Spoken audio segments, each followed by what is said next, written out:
So everyone's saying it, you've seen it, you've heard it, this is the one.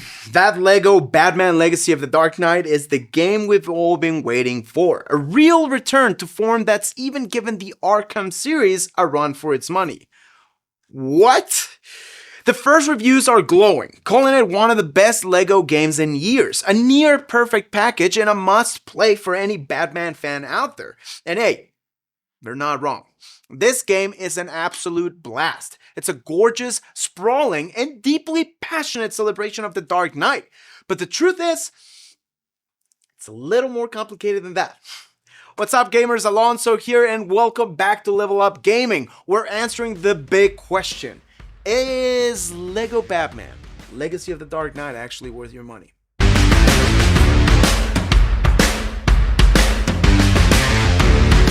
The hype is definitely real, but it's also setting an expectation that this game just might not be designed to meet. People are calling it the next Arkham, this deep, complex evolution of the Lego formula. And while it absolutely borrows from that playbook, at its heart, this is still a Lego game. Don't get it twisted. That's not a knock, but it's a super important distinction. So today we're going to break down what Lego Batman Legacy of the Dark Knight does brilliantly, and where the hype might be setting you up for disappointment. Listen, this isn't a takedown. It's a reality check to help you figure out if this is the game for you. Alright, let's get right to the biggest talking point, the combat. For years, we've just smashed and bashed our way through Lego games. It was simple, it was chaotic, and it was fun. But with Legacy of the Dark Knight, TT Games has made the single most radical change to their formula in a decade. They've gone all in on the free flow combat from Rocksteady's Arkham games, and honestly, on the surface, it's uncanny. You leap into a crowd of thugs, that blue counter icon flashes, and you're chaining together strikes, dodges, and takedowns. It's fluid, it's flashy, and it feels fantastic. Finishers might be a little bit like funny on the Lego type of vibe, but camera pulls back, combo meter climbs, and for a second you really do feel like the plastic predator of the night. They've even thrown in different enemy types that make you think a little.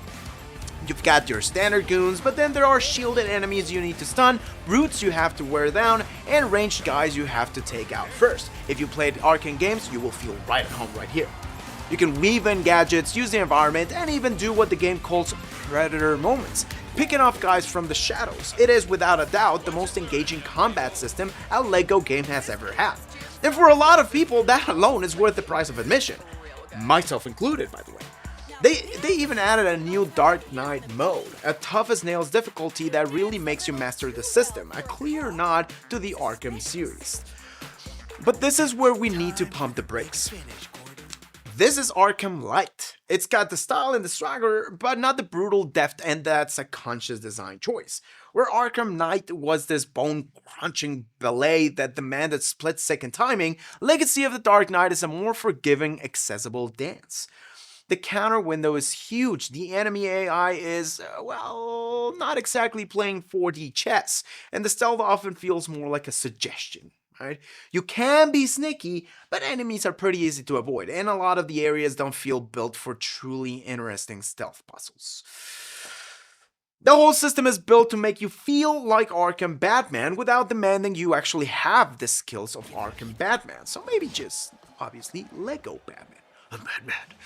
It's a massive leap forward for the series, but it can also get repetitive. The thrill of a 50-hit combo fades a bit when you realize you could probably do it with your eyes closed. It never gets truly hard unless you crank the difficulty way up, and even then, it's missing that smart encounter design that made Rocksteady's fights so memorable. It's a brilliant evolution, but it's not a replacement. If you're coming into this expecting Arkham City with bricks, you'll find a system that's wide as an ocean, but in places feels like a puddle.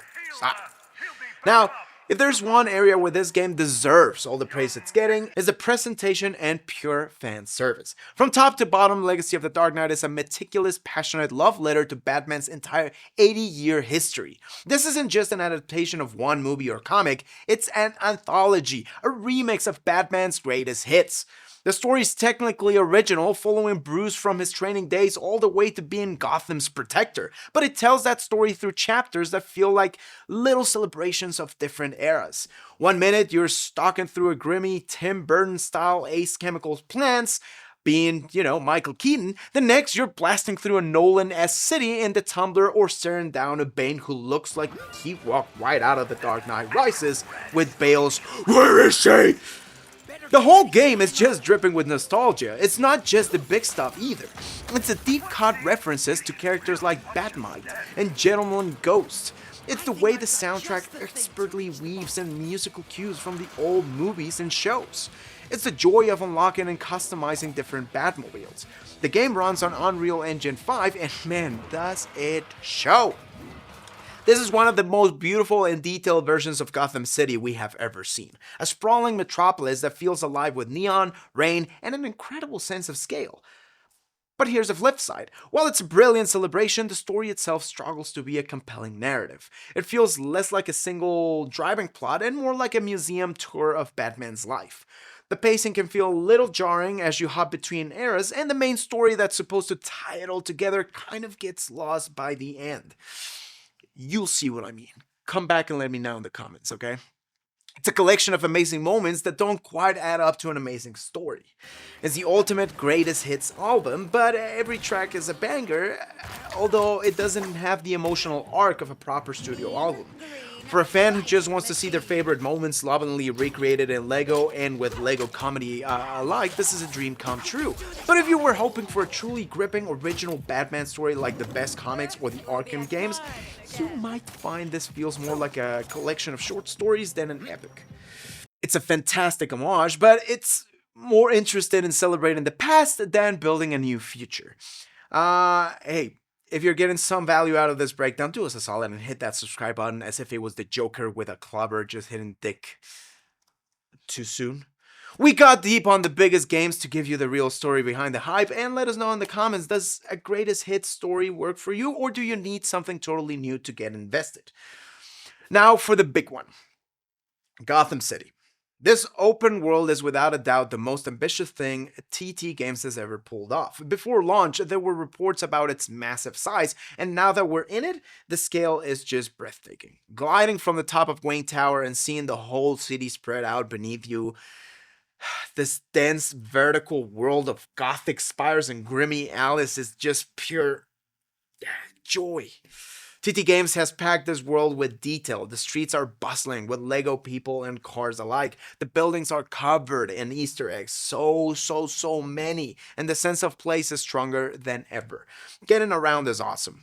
The grapple and glide is smooth and satisfying, a simpler but still great take on the Arkham feel. And tearing through the streets in the Batmobile or the Tumbler feels powerful and fun.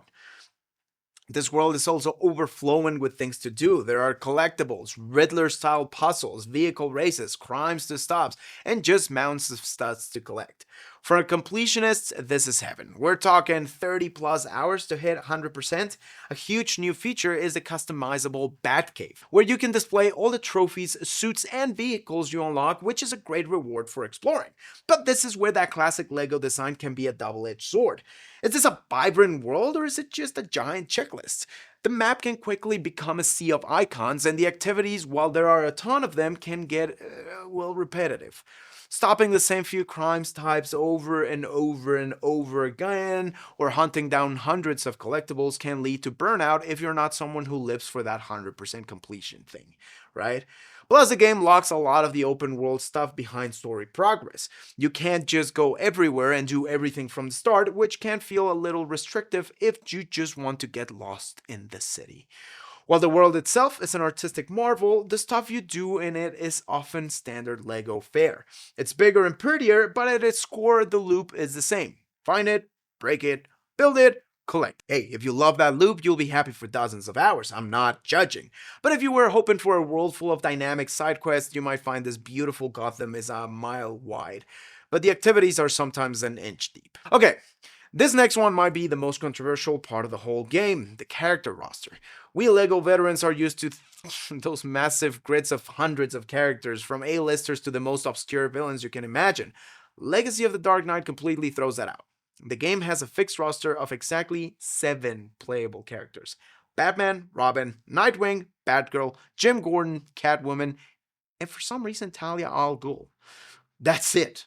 The developers' thinking was quality over quantity. Instead of 100 characters who all play the same, they wanted to make each of these 7 feel unique. Every character has their own skill tree, their own progression, and unique gadgets for combat and puzzles. Batgirl is a hacker, Gordon has a foam gun, Catwoman can climb certain walls with her whip. It's a direct response to a major criticism of the series, let's be honest, and in many ways, it works.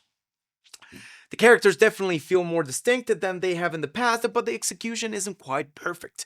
While their gadgets are unique, yes, their basic combat can still feel pretty similar, which kind of undermines the whole quality over quantity goal that they were talking about. But the biggest sacrifice here is the loss of pure, chaotic fan service.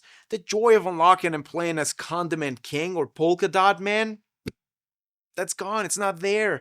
And maybe the biggest gut punch for longtime fans, the character customizer is gone completely. You can't make your own weird hero to run around Gotham anymore. This decision makes the game feel less like a wild comic book sandbox and more like a curated specific Batman experience. Toy version. I wanted to play as a Joker. Or Bane. It's a trade-off. You get more depth for the main cast, but you lose a ton of freedom and that goofy fun that makes LEGO games what they are. For some, this will be a welcoming change that makes the game feel tighter. For others, it's going to feel like a core piece of the LEGO identity has been ripped out. It's a bold move, and whether it pays off is probably the most divisive thing about this game. So after all of that, what's the final verdict on LEGO Batman Legacy of the Dark Knight? This is a fantastic game. It's beautiful, it's charming, it's funny, and it's made with a clear and powerful love for Batman. It is, without a question, one of the best LEGO games in years and a huge return to form for TT Games. The open world is stunning, the fan service is off the charts, and the new combat system is a massive step in the right direction. But it is not Arkham Knight 2. It's not the deep, dark, complex, grimy, and brutally challenged action game that some of the hype might have you thinking. It is Arkham Light. It is a greatest hits album. It's a massive checklist in a beautiful world. It's a focused experience that sacrifices breadth for a little taste of depth.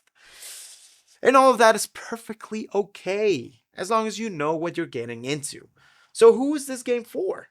If you're a die-hard Batman fan, you're going to love it. If you want a fun, funny, and gorgeous tour through the hero's history, you'll adore it. If you're looking for a great couch co-op game to play with friends or family, this is an easy recommendation from Level Up Gaming. It's a game built for celebration and pure accessible fun. Okay, drop a like you just found a legendary loot drop, subscribe for more gaming goodness, and continue the adventure with this next video right here. But before you go, let me know, what do you think? Is this shaping up to be the best LEGO game ever? And who is your favorite Batman villain that you were hoping to play as? Scarecrow? Thanks for watching, and remember, not all heroes wear capes. Some just have great gaming taste.